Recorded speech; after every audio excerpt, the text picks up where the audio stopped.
2, 1. Welcome back to the podcast, everyone. Today I'm with two very special guests, Jazz and Tae from, I just said one full name and one half name.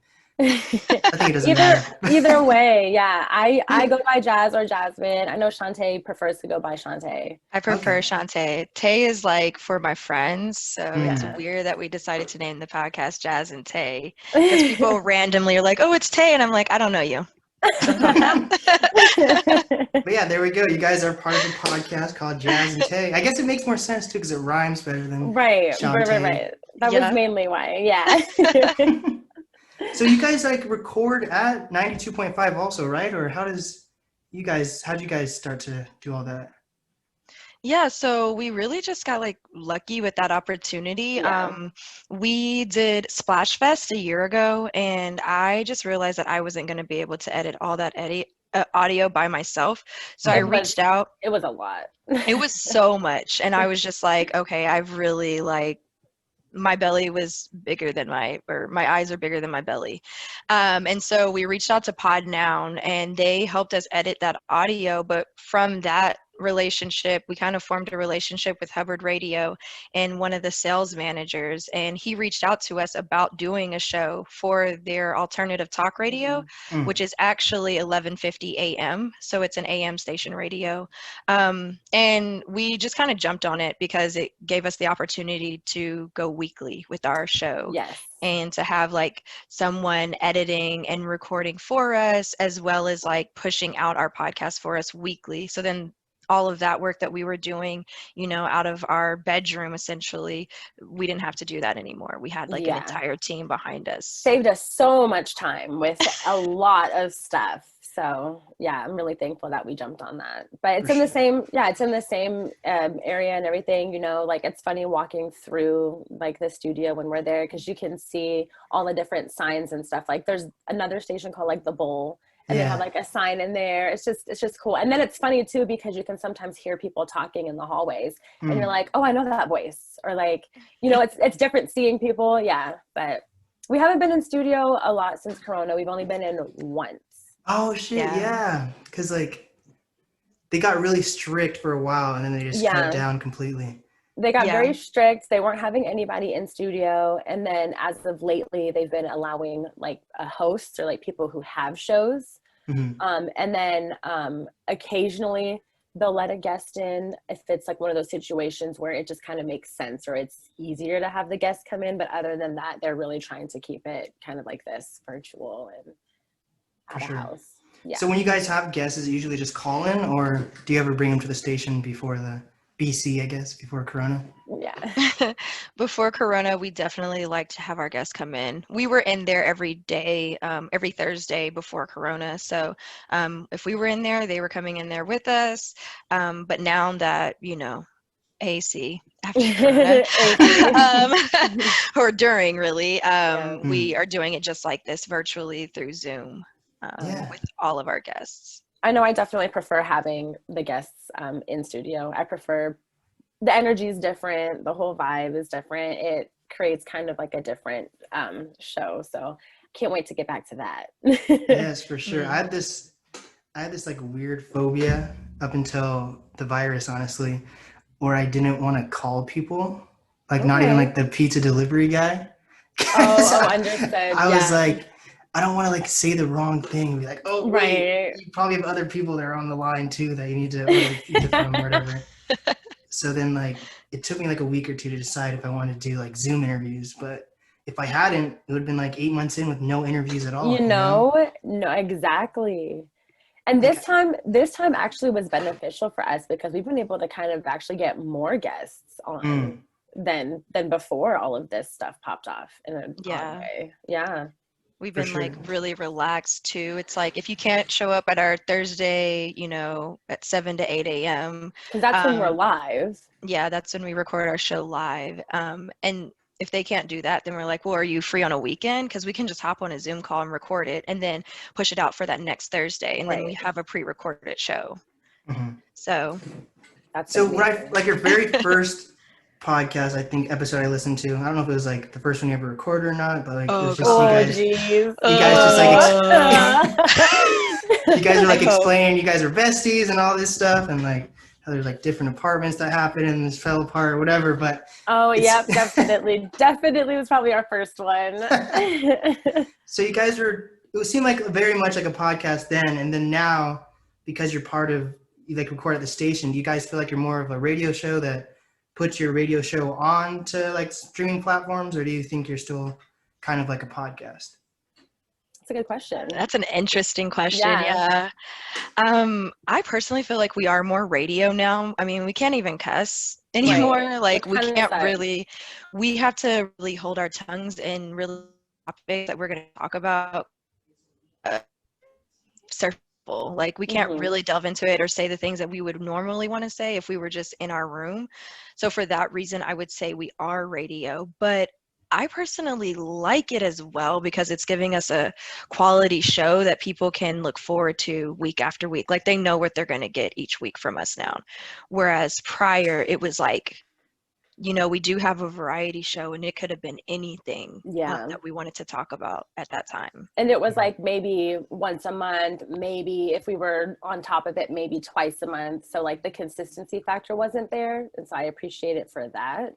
But I do know that like because of the fact that we quote unquote have to be a little bit more censored or like clean cut, we've added Patreon.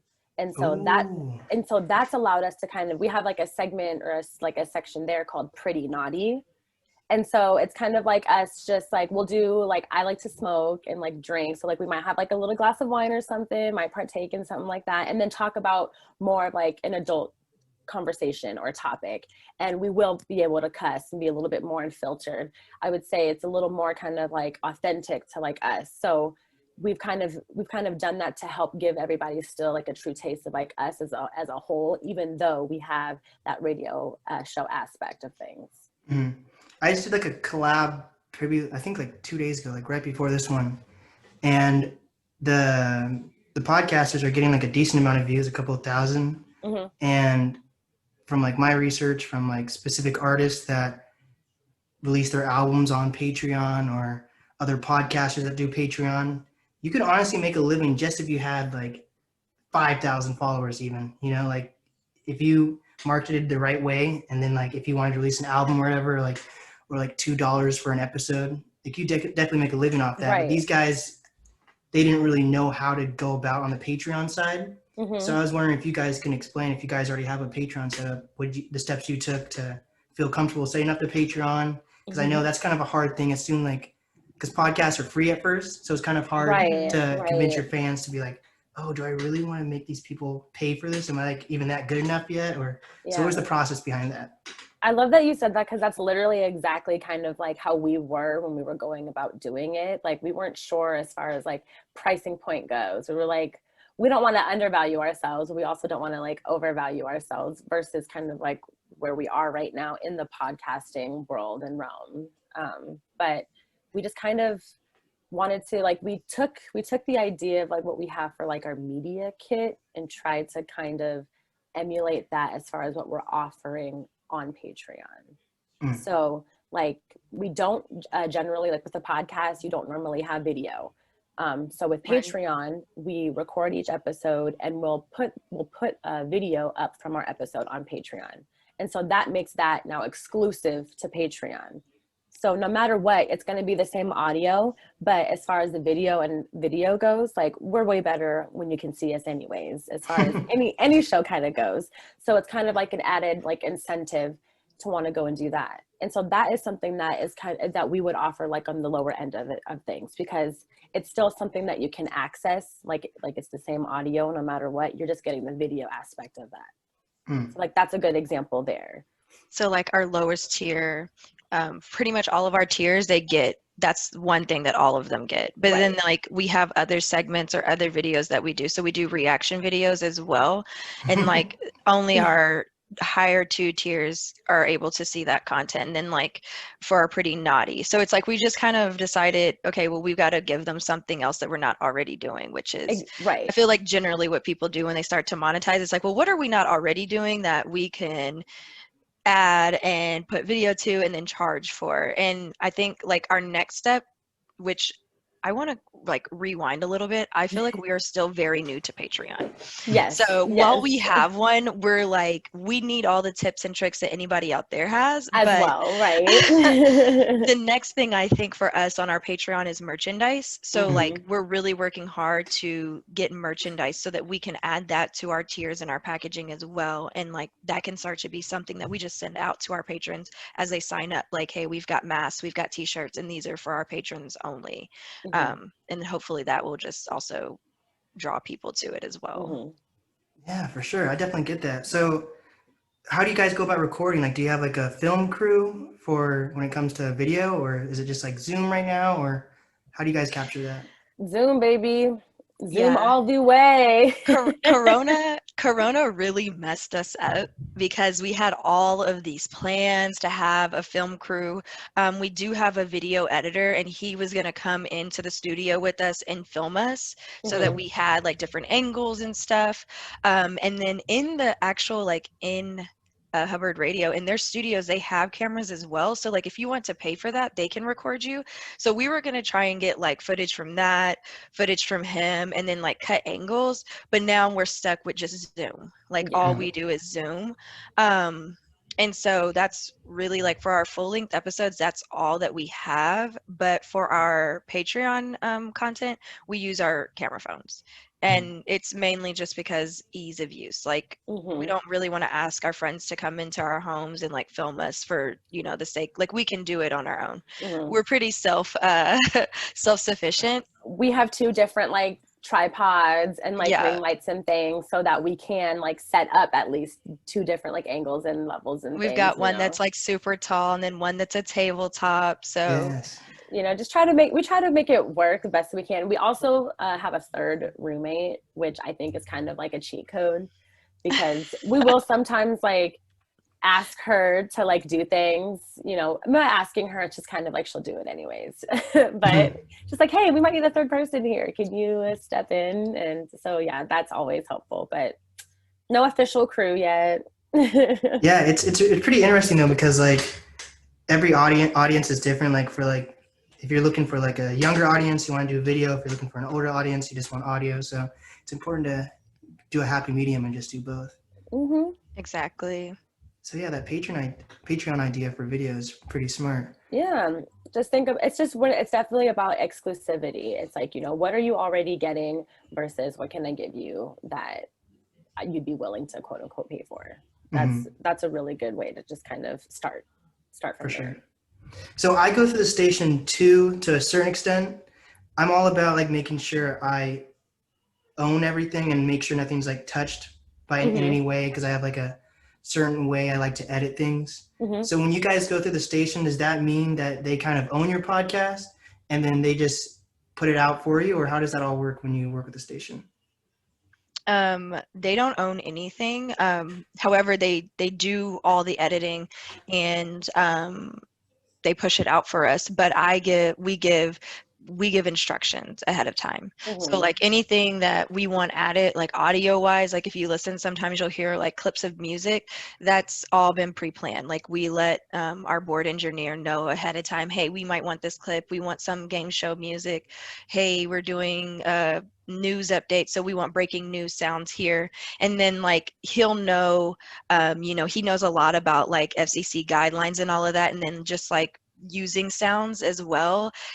So like if we try to use Beyonce's music, he knows already that we're not gonna have that in our podcast because she doesn't let anybody have her music. Right. So like we'll touch on it, but if you if you listen on the radio, you'll hear the clip that we're talking about, but once you go to the podcast version, it'll be like, yeah, and now we're gonna go to a clip of Beyonce, and then it'll literally be like literally a snippet. You'll get like maybe the first beat and then it goes right back to us talking. And we understand that that's going to happen because we again understand like not everything's under fair use law and all these different rules and copyright infringement, all that stuff. So I mean, like we own all of it and we create all of it, and then they just really help us to like make it sound good and push it out. So when it comes to like Hubbard ads, do you get any revenue from that, or how does your process behind that? Because when I listen to on Spotify or whatever, there's like listen to this radio station, blah, blah, blah. Mm-hmm. Do you guys have any choice in that, or is it because of how you guys work with the station, they just include that? Yeah, if we had, he's asking all the good questions. If we had more people that wanted to like pay for ad space, our ads would definitely be more geared towards like us and our likes and kind of like businesses or things that we're like working with. But we don't have much paid for ad space. So it's filler. It's kind of like a generic filler that the station has in there. So the station just has ads that they can run, and they run those for us. But like literally, if anybody wanted to run an ad with us, they could. They would just need to reach out. And so what you would, exactly. And so what you would hear on the station would basically be that during the time that we're airing. Mm-hmm. Mm-hmm. Yeah, that makes sense. I feel like I haven't really found any YouTube channels or podcasts that have been able to get sponsored really in Seattle. It's so hard. Mm-hmm. Yeah. It is hard. We've done a lot. We've been able to do a lot of like collaborations, which is really great because that leads to like other things. And so I appreciate collaborations a lot because like, for example, we collaborated with this like clean beauty lady named Cassandra McClure, and she has this product called the Lash Binder. And so through working with her, we were able to get that product as well as like offer our listeners like a special code for being listeners of like The Way and Jazz and Tae. And so that gave them like a 10 or 15%, discount. Plus we got all that exposure on her page and all of her clean beauty stuff. And that's led to other guest appearances on like clean beauty cons, etc., stuff like that. So that is something that like I can appreciate. We would love, of course, to have sponsors, duh. But a good like partnership or collaboration is also great business and appreciated. Yeah. It's almost like you have to make your own sponsors in Seattle. In a way. I was just going to say that. I was like, I think maybe even the problem is that like a lot of, and I can't speak for all Seattle podcasts, but like we want to keep it local. Like we want to have somebody that's like from Seattle that sponsors us. And so like, even, right now in COVID, it's kind of a hard time to be like, hey, can we have some money like for some stuff? Like we'll promise it'll be beneficial for you. But like, it seems awkward to ask that right now. But like, we know that we want to keep the sponsorship in the state or in the city. Mm-hmm. And I think that right now is like, what's the hardest part is that like everybody's dealing with like a million things. And to like want to reach out and be like, hey, I think this could be beneficial, but like you're not going to reap the benefits probably for a while, but like I know at some point it'll trickle down, and like maybe for us, maybe even it's like thinking bigger, like thinking outside of Seattle. But I think right now it's like that initial like being afraid to like go out of the city. Mm-hmm. Like we really want to get a local business or a local Black owned business. Like that would be our dream, to have somebody who's from the community really sponsor our show, because that's what we're all about at the end of the day. Or even think about freaking Costco, the Kirkland brand, Amazon, Microsoft. We have all these huge businesses, and I don't really see like them reaching out. But what I've always thought about is like how the tech industry doesn't really connect with the music scene here, which I thought was kind of weird. I have so many huge market. I have so many feelings about Seattle and like just the tech industry. Yeah. It's yeah. I just don't like it. I just want everything else to be bigger in Seattle. Like the entertainment industry, the music industry, fashion, all of that stuff. Like I feel like there's enough creatives in Seattle for that stuff to pop. And for some reason, it's not. Like it is, but it's not. And there's money here in Seattle to make it work, and I don't know what it is. Like where is it like landlocked? Like where is it stopped? Why? Mm-hmm. And then like if a podcast or an artist blows up, they kind of keep it to themselves or don't even like say they're from Seattle.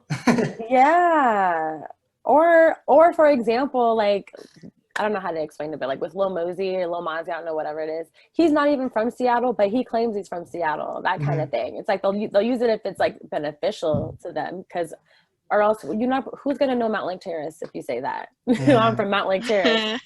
Okay. He's on YG's new album though. I'm like, what the hell? Is he? I That's didn't get a fucking chance to listen to nuts. that. What? Pause, because I listened to that Yeah. whole thing. I know. I What? didn't hear him. How did I miss that? Which Look. song? I forget what it's called. It's him and Callboy. Him, Callboy, and Yeah, what we was No, love it's called Thug Cry. YG. I love YG. Yeah. Oh This is my gosh. YG. this is kind of like a I felt like it was kind of like a mixtape type album.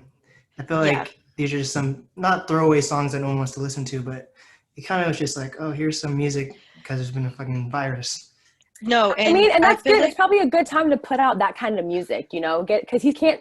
You're not going to tour and like do a bunch of shows right now on this kind of stuff. And if it doesn't do well, then we could just blame it on the corona. So and he's kind of been doing that because even a few months back he put out a mixtape and for the fans, or yeah, is that and something it different? literally I think it's that one, and it has Yeah. like some of the same songs that are on this album, or it's an album because it's 13 songs, but Oh like yeah, Laugh Now and Cry Cry Later's on it, Later. Swag's on it. Yeah, that's what Those are the only two, but still we've heard them. yeah. So for new listeners, how would you guys describe your radio show slash podcast? I'll start with you, Jazz. Oh, hey, awesome. Let's see. High energy. We do a variety of topics: pop culture, hot, anything that's kind of hot topics, politics, even, especially right now. We're definitely well informed. I'm a little bit more about girly beauty kind of stuff, so I get really into like talking about makeup and hair stuff and beauty kind of things like that, but definitely well informed, I would say. Definitely funny and entertaining, and high energy. At least for me, I'm always trying to come with the energy. What about you, Shantae? I would echo that. I mean, we're just two like fun, opinionated girls that really love to just like share our thoughts and opinions on what's going on in the world, and like we like to bring other people into the conversations to really, foster great conversations with people. I mean, that's really the reason we started our podcast, was so that we could bring different people, different walks of life together to talk about the hard topics that people really don't talk about, like we want to talk about dating, like why are men trash and why are women trash, and like why are we all trash to each other, Who hurt us? yeah, like why are you hurt, and like talk about mental health and talk about like the politics, and like why is Donald Trump in office, but also like why are people so against Biden, and just talking about it all, and like getting different perspective out there, but also like raising people up in the community. Like we've been doing a lot of connecting with other entrepreneurs and creatives and stuff, and we just want to like boost other people, because it really helped us when other people saw something in us as well to boost us up. And so it's just kind of like, I think it's one of those, like, we all have to help each other. Mm-hmm.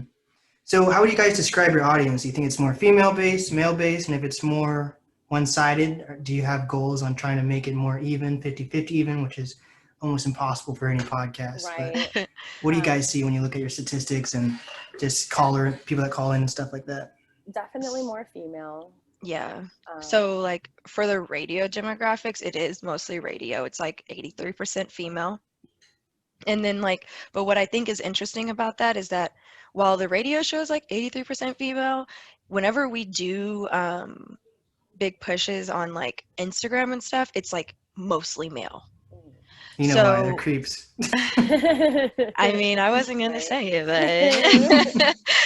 but so it's interesting. I definitely think that it's probably mostly females listening to our show, and we have majority female reaching out to us saying, like we listen and we love it and you guys are so much fun. And I think to answer your question, we would like to get more men involved. And like, that's something that we've always said, is that we're two women with like minds. Like we need male perspective to kind of just like change, maybe not change the narrative, but just add some diversity to it. Yes. Shantae and I don't agree on everything, but still it like, especially we recently talked about the Tory Lanez and Megan Thee Stallion situation. And that is a great example of wanting to have more male feedback and like opinion in that conversation. That we really get, you know. I freaking wish I was there with you guys there. Because I did a lot of research on that thing because I was like on the same boat as everyone else. I was like, he definitely shot this girl. And then I listened to his whole album because like I feel like even if the album's full of lies, who knows? I think it's good to hear his perspective. So I felt like I could have been like, yeah, but he said this also. Like the simplest things, besides even whether he shot Megan Thee Stallion or not, in the album he was like pointing out, and I did like research on this also, when he like made some disses towards JoJo and whoever else, Kalani, Asian Brat. the people that he had to make the songs, yeah, Asian Doll, all those dolls girls. There's a lot of them now. There is. No, there really is. Asian Doll, Dream Doll. Cash Doll. Yeah, it's like the new Little type thing. Yeah. So he was saying, you guys took me off the deluxe, but you guys still kept me on your main versions of the albums. And I looked at that, and like for each of those artists, not Kalani, he's probably like 3 or 4 on the list, but for JoJo on Spotify, she's like the number one song for her is him and her together. So it was like kind of like a thing where she's like doing it for social media. Oh, I'm taking off the deluxe, but she's still on the regular album. So I thought it was interesting to hear that side. I never knew that. I didn't know that. Like, I thought that like once an album was out, that was going to be like. I was going to say that. I didn't know that you could like take tracks off of like that album, but it makes sense that like on the deluxe, if you're like adding songs, you got remixes and stuff. That one makes sense. But I didn't know that like if you already put out an album, you could then take songs off of that said album. Can you do that? I think like Kanye, that's a perfect example. Like his Life of Pablo album, he wanted it to be like, he kind of stopped like maybe a year afterwards, but he wanted it to be like a ever evolving album. So he changed some guest features on the album and go back in and change things every once in a while, which I thought was pretty interesting. So whether it's like a messed up album or like he does that a lot actually, because he's like, a weird way to describe it, it's like a video game. Most people who play video games, when a company releases a new video game or like a console or whatever, or a laptop or a phone or anything that's electronic, they make sure it has problems when you first get it, so that they can be like, oh, I can send you these updates and fix it throughout. There's a reason for it. So I gotcha. So Kanye kind of does that with his albums, but I feel like it's because he holds himself to such a high standard, and he kind of lets himself down and then other people down because he's like, oh shoot, let me push back this album, and then everyone freaks out, so he's like, oh fuck, here you go, and then he'll secretly go back and edit things. Even though it's not what he wanted to put out. Understood. I see. I get what you're saying. Yeah, so you can definitely edit albums, but it is kind of like sneaky to be like, oh, I'm going to take him off the deluxe album to leave him on the main album. Leave him on the one, yeah. Yeah, so she still got paid from that, but that's all. I don't want to get into that. Yeah, but I don't like Tory Lanez right now, and I just think he's a bit like he has issues with women, and I don't like his tone right now. There's so many ways he could have done this, and it just wasn't this way. And then to drag a bunch of other people who were defending somebody who you clearly shot is just gross to me. And it's like, either way, if they profited off of it, like it was already out there, they were already profiting off of it. Like we were all like streaming you, like Chicks Tapes was dope. You on Kehlani was dope. You on JoJo was dope. And then you shot Megan, and it was like, what, bro? Like we can't stand for that. And then you wanted to put out a whole album dragging everybody. Like your feelings are hurt and you're toxic. You're fragile. I can't even say the words. But like, he's just being like, it's like when a girl pushes you, and then he's like, my feelings are hurt. And so then he goes and he decides to like hit all the other little girls because they laughed or like they stood beside her. It's just very like childish to me. Like I can't get behind it. It's just kind of like, grow up. My perspective is if he was a good guy like he thinks he is or says he is, then people would probably be more on his side. If he hadn't, maybe he has a bad track record. I don't know his track record that well, but if he has a bad track record, maybe people will be like, that's why we don't really believe you if you did or didn't shoot Megan. I think that's a very valid and fair thing to say, because I know that throughout all of this, that's one of the first things that people will bring up is his past record with the gun charges and stuff like that and all of that. So Unfortunately, I think that you're right. That's definitely adding to all of it, you know, but I mean, if that happened before and you're caught with some weapons that you're not supposed to have, I don't know. Like he's got a violent past. We weren't there. We don't know what happened. We're never really gonna know like the true story. I just know that like we need to be in a position of where we want to believe women. I mean, we need to support women, especially Black women. And I really am hoping and praying that Megan's not lying about this, you know, and that's all I can really say. I mean, she's making like a whole campaign off of it. I hope not. You know, that's part of it. Like, she went on SNL last night and I saw that. It was dope. Yeah. Like she had like a whole protect women thing, and then she like said something about Breonna Taylor. She even said something about protecting Black men, which I'm like, see, that's big of you. Tory couldn't do that. And that's the thing. That's what bothers me, is that it's like, okay, whether or not you did it or not, like you're still not making yourself look good, because instead of being like, you know, I'm sorry for what did happen but I didn't do this, you were like, I didn't do this, B. What? And I'm gonna drag all the rest of you B's too. Like, what type of stance is that? Like, so speaking of artists, don't you guys have a second podcast called the Fine Wine Podcast, or one of you guys are part of that, or both you guys part of it? We both are. Yeah. We both are, yeah. It's like, so yeah, tell me about that. I just interviewed Marina, because she's on a second podcast now, the All Game podcast. So I was able to meet her like maybe like 3 weeks ago, and it was like a 2.5 hour podcast. It was crazy. Oh my gosh. Whoa. That doesn't surprise me though, because like with our Fine Wine podcast, it's us three, and then we try to get other creatives and artists involved, women preferably. And the last one we had, I think we had 3 guests on it other than us 3, so there were 6 of us, and you can just imagine that there's a lot to talk about between the 6 of us women. So yeah, it was a pretty long. And it was the modeling industry that we were talking about, so there was a lot of tea. There's always a lot to be said there. But yeah, that's basically it, just how Jasmine summed it up. It's a podcast with S3 where we bring females from different industries in, and we just talk to them about what it's like, you know, to be a female in their industry, and what different, you know, struggles that they've had, what advice they have for other women that are trying to break into it, and all of that. And it's been extremely, like, for me, the last one was probably, we've only done 2, and we're hoping to do 2 more coming up soon. But like the last one for me was like extremely almost inspirational, and just kind of like informative, and I just feel like I took a lot away, even though like for me, I'm not trying to be in the modeling industry anymore. But like I felt like inspired, and I always love whenever we are on podcasts and I get inspired. Like I'm like, all right, what can I do today to push our podcast forward? Because, you know, like these women are out here doing it, and they're like, you can do whatever you want, and I'm like, yeah, I can. You're right, I can. So like that one really just like inspired me, and it was just great to see these 3 women who were like completely different walks of life, and like in the modeling industry would have, you know, 3 like completely different struggles, but are making it, and that's cool to see.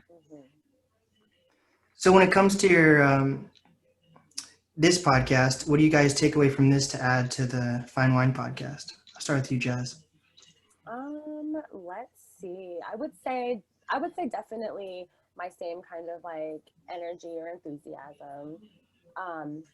We've also been, I would say this, the experience from having our podcast for a little bit longer, that definitely helped as far as like establishing kind of like a flow and how to navigate through constructing a podcast with multiple guests on it. So that was kind of like an added challenge. But I would definitely say mainly my ability to talk to people and bring out other people's like true colors, or make them feel comfortable and that kind of stuff. Bring them out of their shell.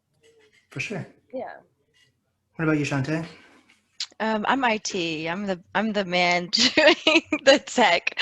No, really. I would just say, like, just like Jasmine said, with our podcast, having it already established and helping with format, and then just like making sure that everyone's equipment's ready and that like we all sound good. Like that's really what I personally bring to it. And then just having that knowledge and background from our podcast and like having this setup that we have currently at our house, that's really another thing that we bring as well, outside of like just bringing our experience from having one already.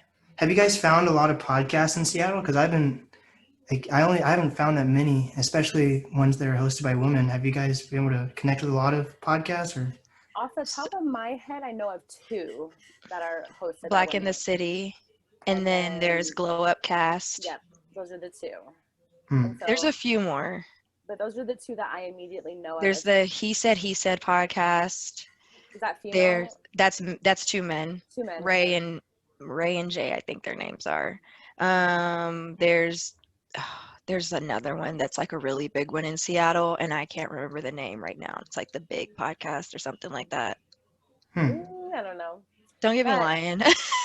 Like, am I just like living under a rock though, or is it kind of hard for like podcasts in Seattle to connect? Because I really am like, what the fuck? I've already been doing my podcast for over a year, and I haven't. So what I will say is that while we know of these podcasts, we've not actually like had them on our show or anything or connected in any way.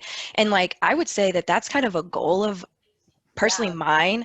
I would say for our podcast, like I would love to get them on our show and talk to them, and like outside of that, just like talk to them in general and like sit down with them and be like, like, how are you guys making it out here, and like what's it look like for you guys? Because for us, it's like, I know it's not easy, and I just wonder, like, have you guys have the same kind of growing pains, and like what have you been doing to get past that, and to really push past? Because like I know Black in the City, they've been doing it for like 3 years now, and they're amazing, and I love their show, but I'm just like, how do you get past that like feeling of sometimes just being like, man, this is hard, and like, is anybody listening anymore? Right.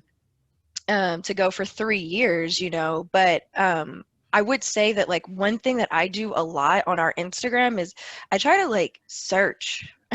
I literally put in Seattle podcasts, like hashtag Seattle podcasts, or like just podcasts, and I just try to find like the podcasts that are in our area, and like a lot of places are still up and coming, but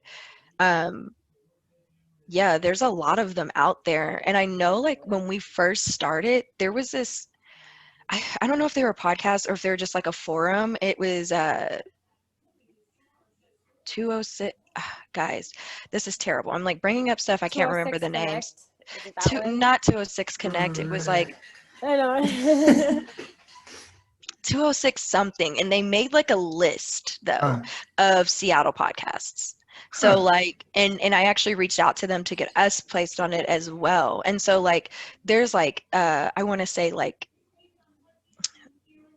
gaming ones, and like, geek, not GeekCon, but like Comic-Con ones. Yeah, like there's all kind of podcasts everywhere out here. It's just a matter of like knowing where to look for them, really.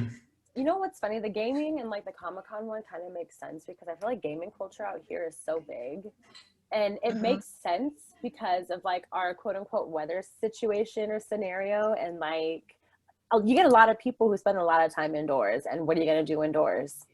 Game. Yeah. It totally makes sense.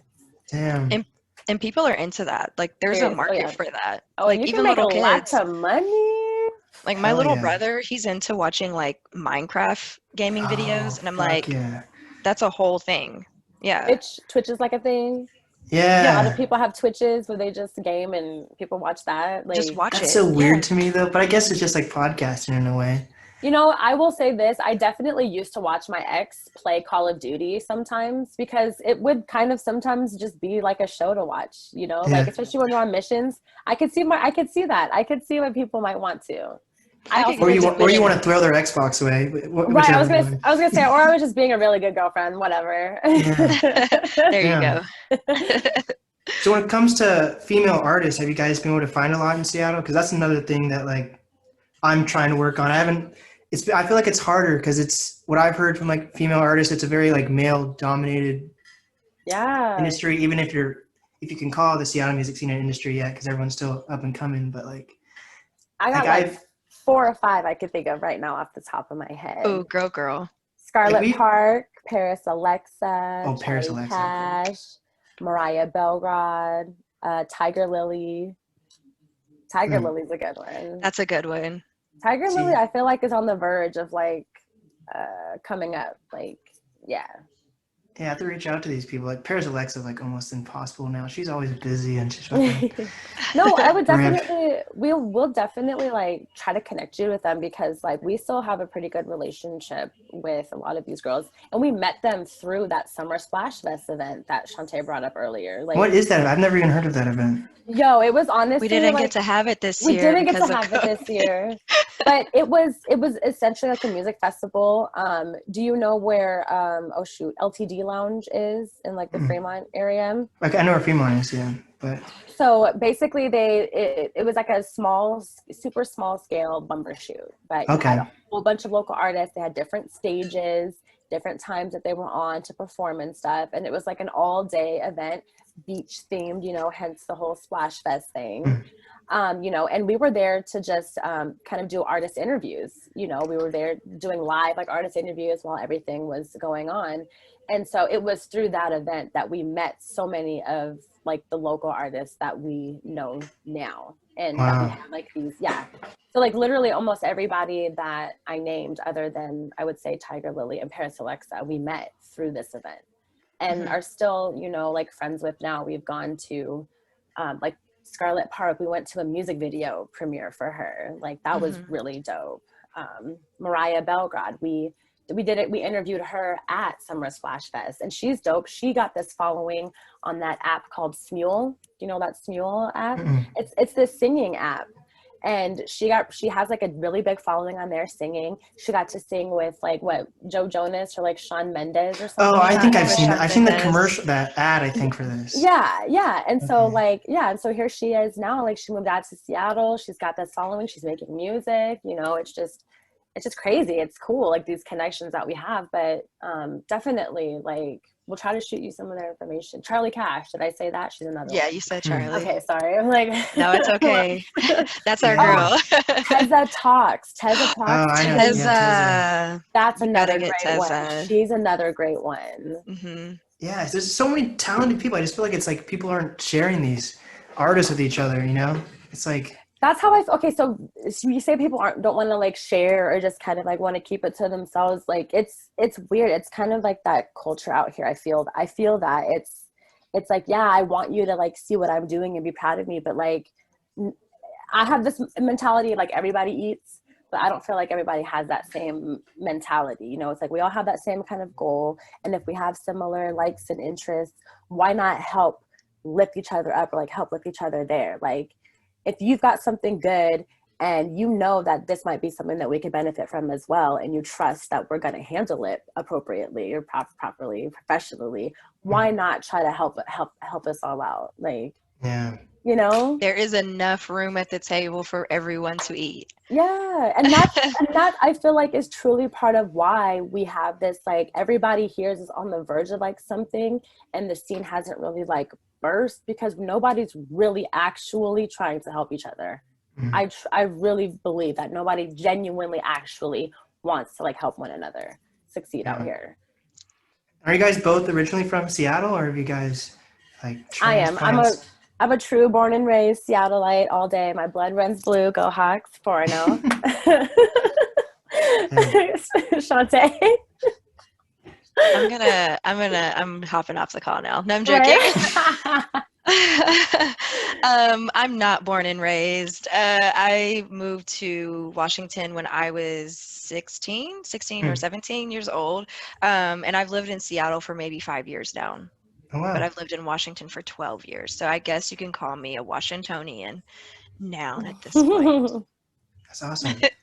So have you guys checked out the music scenes anywhere else? Like when it comes to looking for guests, do you just stick to Washington and Seattle, or how do you find your guests or tap into other music scenes if you do? Well, we just recently had some guests on from California, and they're actually a couple of actresses. Ooh. They have this web series that they were promoting. And so we got these two beautiful African-American women on to promote that. And so that was really awesome as far as like kind of expanding our reach. And then we guest featured on a podcast that's out in Atlanta. And so that helped with our reach as well. You know, that wasn't necessarily, you know, them being on our show. That's to come, of course, you know, but like that definitely helped us with the Atlanta audience, you know, getting our name out there. And that was a dope podcast in the sense of like, I felt like we could really kind of be our true selves, show our like authenticity, all that kind of stuff. And I don't know, it just felt like really more kind of like true to who we were. It was a really good one. It was fun. And for that audience, I felt like too, it was really good. For sure.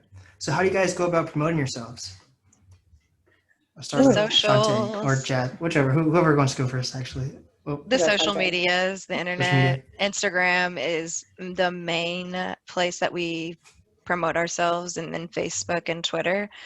We do a lot of like promoting ourselves on Twitter through like people looking for podcast recommendations. They're just like, hey, check us out.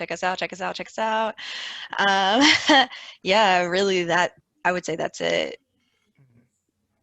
Does the station help at all? Or because what I decided with the station, I just like record there sometimes, but like I take the audio home with me like right afterwards and just edit on my own. So like I don't really do much to the station except like makes like it look more fancy if I have like guests that want to come on, or if I have a big artist, they're like, oh yeah, I'd love to come to the station. Yeah, but I don't know if you guys get offered any more benefits or anything. There's always opportunity, but everything is like with a cost. So it's like if we wanted to pay for extra, we could, but not like generally. Yeah, I feel that.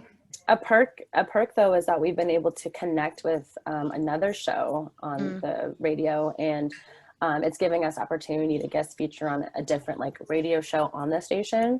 And so that's going to be a whole different audience. This is with like an older gentleman, so like it'll like help with mid-50s. Yeah, like older like white guy. A completely different demographic from what we usually have. And so that's been an awesome perk that we've gained through the radio station, because it was one of the station's like sales reps that reached out to us for this opportunity, you know. Yeah. So if we weren't connected through the station there, that probably would have not happened for us. I would definitely say like where they don't, it's like there's not a lot of freebies, but like they do help us in a lot of ways that we didn't expect. So like we thought it was going to be very transactional, but like the sales manager, he's very like adamant that he sees something in us, and he's like, I want to help you guys in any way possible. And like they do that. It's a family, like they're here to make us sound good, look good. And like our board engineer cares. He like is always like giving us feedback if it's great or if there's something that could have been better, or like, you know, he's on top of his stuff. Like we might say one thing, and then as soon as we come back from a break, he's got a clip of the song and we didn't even tell him, hey, grab that song, but he's like got it already. Like they're just amazing. And it's been a really amazing opportunity to work with them. Yeah. And wait, who's the third? He's kind of like your third mic for the show. That's our board engineer. That's Benny. That's our guy, Benny. Love him. Love Benny so much. I must have met him at least once, because I worked at the station, so I tried to meet everyone that I could while I was working there. Yeah, you know, so, you might have, because there's like bald guy with a beard, tall. Maybe. I haven't been there in like 8 months, like I said. So I know it's been it's been a while. Yeah, I miss my producer. His name is Gary. And Gary. He's the nicest guy. He has like a Beatles talk show like every. Oh, that's cool. Like that. And like it's funny because he's like this older white guy with like glasses, and I just bring on rappers who are like talking about like, drugs and stuff, and he's like, "Oh yeah, you okay over there, Gary?" It's really funny. Yeah, I love that. See, that's good exposure though. Like I feel like that's a great way to expose people to different cultures and. But yeah, I think collabing is going to be very important for like podcasts in Seattle. Like I think it's a lot of artists collab, which is good, but like what I've seen on like research or whatever is that the easiest way for podcasts to grow is to like connect with other podcasts. Absolutely. But like how you guys were saying is that it's easy to find like up and coming podcasts in Seattle. I'm very picky on like who's up and coming though in Seattle, because like you don't want to just endorse anybody or just talk to any old body, and that's kind of like what we learned too through, especially through Summer Splash Fest. Like we met a crap ton of artists through that. Not every artist is somebody who's quote unquote got something, or is even really somebody that's kind of like even our style or like our sound, you know. So it is, and how to navigate that in like a professional manner and not just be turning down people like left and right. Even to that point, like Splash Fest kind of like segued us into like music, where like we talk about everything. Like we're not just music podcast. So like we found ourselves kind of like a few months after, a few months after Splash Fest, we were like, we need to like start getting other guests, because this is now becoming like a music podcast where like we like music, but like that's not our whole bit. And like we like to talk about politics, we like to talk about dating, we like to talk about all kinds of different stuff. And so to throw that in there randomly, but like I get that. Just like not trying to get like boxed in into one thing. But to say that that's important, that you're like you're saying picky about that, because like, you know, you sound like you're very consistent about what you want your brand to be and how you like things done. So of course you're going to be selective about who you want to have on there with your product that you're putting out there. That makes sense. We should make like a bumper shoot for podcasts and see who shows up. Ooh. I was thinking the same thing, or like a panel. Like that would be so dope if we could get for sure a bunch of podcasters together to do something like that.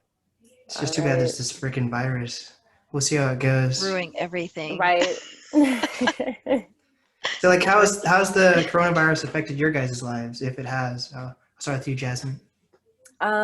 It's mainly affected me as far as like I used to do like bottle service on the weekends, and that was amazing because it was giving me a lot of great extra spending money. It's now been like 8 months since I've had that, so I'm definitely starting to like feel that.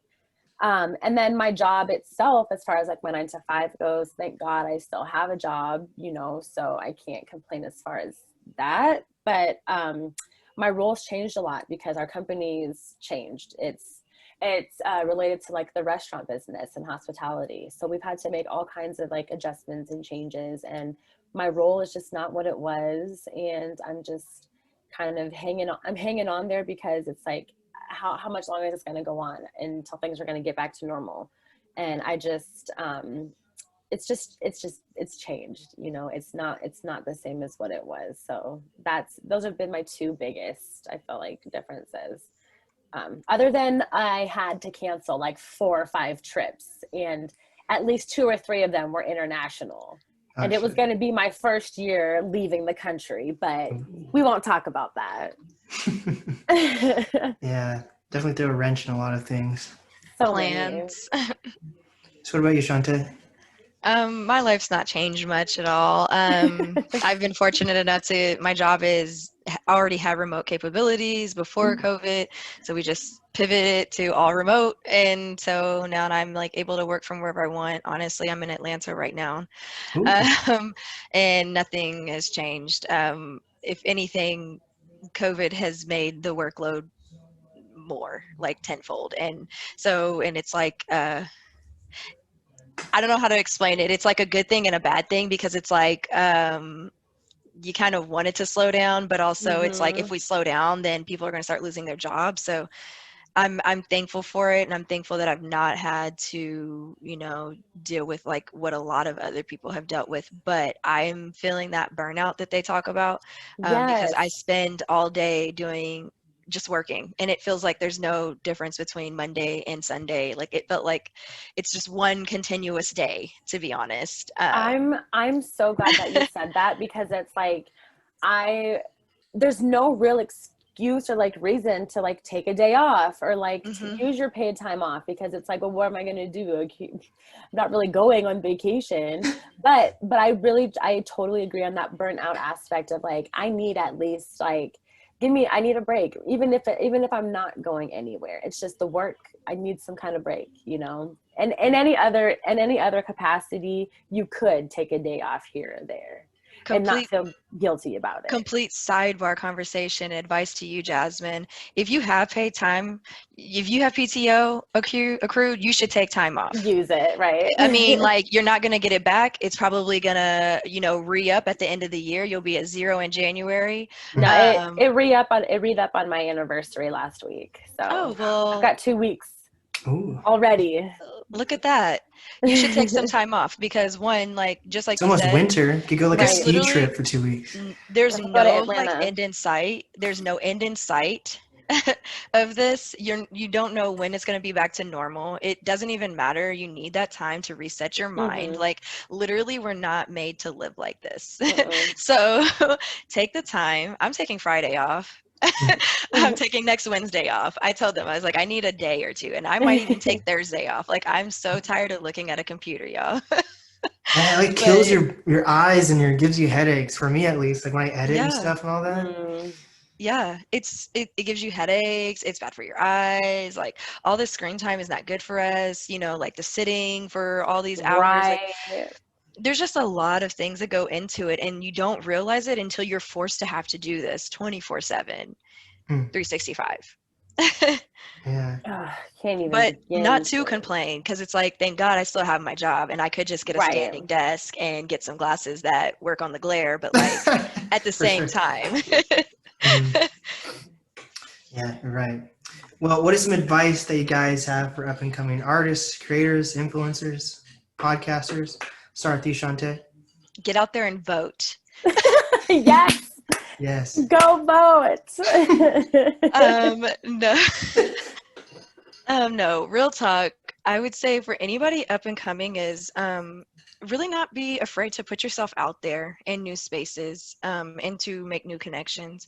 I think that we all need to just be a little bit more inviting and welcoming to each other, and willing to like open our platforms up to each other. And like you said, with a grain of salt, like, everybody does need to be vetted. Because you can't just take anybody in. But at the same time, I think like, if I anecdotally, like, I feel like we were afraid to put ourselves out there at first. Like, it took us a minute to start the podcast. It took us a minute to want to get guests, because we were like, like, is it good enough? And I think that, like, instead of like, reframe your mind, like, it's good enough. You've already started it. Like, put yourself in those spaces where you want to be, and follow those people that you see yourself as in the future. And you'll make it will happen for you at some point. You just have to work. But it's like, if you allow yourself to think negatively and like hold yourself back, you're going to be exactly where you've always been, which is hoping and wishing that it could happen instead of actually making it happen. Amen to that, sis. Hallelujah. Yeah, honestly, I was gonna say that's pretty much it. Just it's the putting yourself out there. It's the whole you're gonna hear some no's, of course, but that comes with this on any journey, any come up. When you go for any job interview, you don't immediately get the first job you go and interview for. So it's okay. You're gonna have some lows.